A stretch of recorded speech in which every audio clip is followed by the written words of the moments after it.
Magandang umaga, mga igan, kabilang isang pulis na tatlong naaresto sa bypass operation sa barangay Pasong Tamo sa Quezon City para di mabisto ang mga illegal umanong transaksyon ginagawa sa loob ng bilyaran. Dahil ito unang balita ni James Agustin.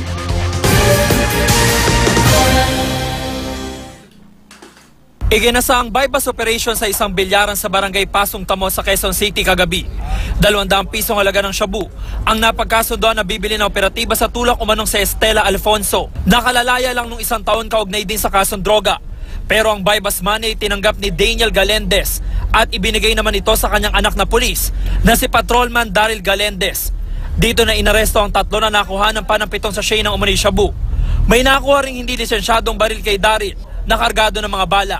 Ayon sa mga otoridad, ginagawang front ang bilyaran para hindi mahalata ang transaksyon ng droga. May mga impotex kasi na nakakarating sa amin saka sa ating kapulisan na may isang pulis nga dito na nakatira na siyang naging protector nitong si Estela. Itinanggi ng mga sospek na nagtutulak sila ng shabu. Wala silang nakuha sa akin na kahit na ano. Sabi na bilang ka?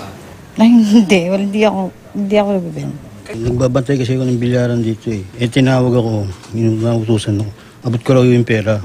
Nakatalaga si Daryl sa PCP2 na Malabon Police bilang line beat patroller. Anya wala siyang alam sa transaksyon at matagalan niyang pinatitigil ang ama sa paggamit ng droga. Hindi po ako nagbebenta ng droga. Hindi po ako gumagamit ng droga. Alam ko po na gumagamit siya. Pinapagalitan ko po siya. Sabi ko, itigil mo na. Pulis ako, respeto niyo naman ako. Sinasabi ko sa kanila yan. Hindi ko sila marunong makinig sa akin. Itong pulis natin, hindi niya dapat i-deny. Kasi parang ano ka dyan, yung kategorya ng protector. Kasi conscious protector siya, alam niya gumagamit yung tatay niya, tapos dito pa siya naglagay.